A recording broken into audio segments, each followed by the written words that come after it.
अस्सलाम वालेकुम dear viewers, welcome back.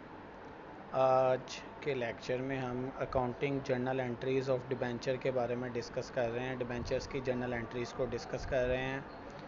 When debentures issued at par, जब हम पार वैल्यू पे यानी कि असल फेस वैल्यू के ऊपर डिबेंचर इशू करते हैं तो उसकी क्या एंट्री की जाती है?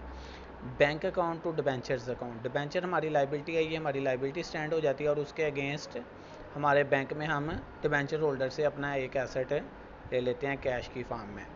तो ये 100 रुपये, सपोज़ पार वैल्यू उसकी 100 है तो 100 रुपये डिबेंचर इशू कर दिया। इसी तरह when debenture issued at discount, जब बाज़ औक़ात हम डिबेंचर असल वैल्यू से कम कीमत के ऊपर इशू करते हैं, डिस्काउंट पे करते हैं, तो bank account discount on issue of debenture, discount जब हम देते हैं तो वो हमारा एक्सपेंस होता है, डेबिट होता है। Bank account discount on issue of debenture to debenture, तो 90 रुपये में दिया है 10% डिस्काउंट पे या 10 रुपीज़ डिस्काउंट पे, वो मेंशन कर दे अगर 10% है तो हमने उसका 100 का 10 ले लेना है। अगर वो वैसे ही बता दे कि रुपीज़ 10 है तो फिर हम और बकाया उसमें टोटल वैल्यू में से उसको माइनस करके बैंक में लिख रहे हैं और डिबेंचर के सामने हमेशा फेस वैल्यू आएगी। तो अगर ये डिस्काउंट पे इशू की जाए तो ये एंट्री होती है bank account discount on issue of debenture to debenture. इसी तरह when debentures issued at premium, बाज़ औक़ात हम डिबेंचर प्रीमियम पे इशू करते हैं तो बैंक अकाउंट 100 वाला डिबेंचर 110 में, तो बैंक में तो हमारे पास 110 आए हैं, बैंक अकाउंट एक 110 हो गया। टू डिबेंचर्स उसके सामने फेस वैल्यू आएगी हमेशा, और to premium on issue of debenture, जो कि जितना भी असल वैल्यू से जितनी ज़्यादा वो प्रीमियम होता है।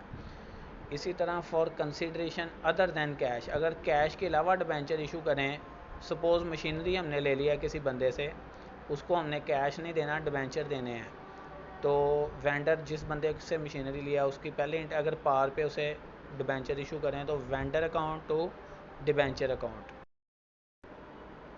इसी तरह अगर उसे प्रीमियम पे दें तो vendor to debenture to premium on issue of debenture.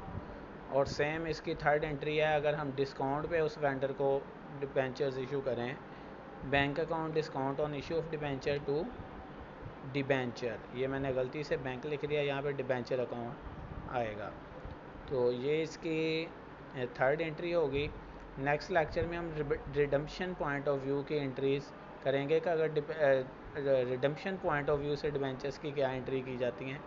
Redemption का मतलब है कि वापसी, जब डिबेंचर वापस लिए जाते हैं उस लिहाज से क्या एंट्रीज़ की जाती हैं।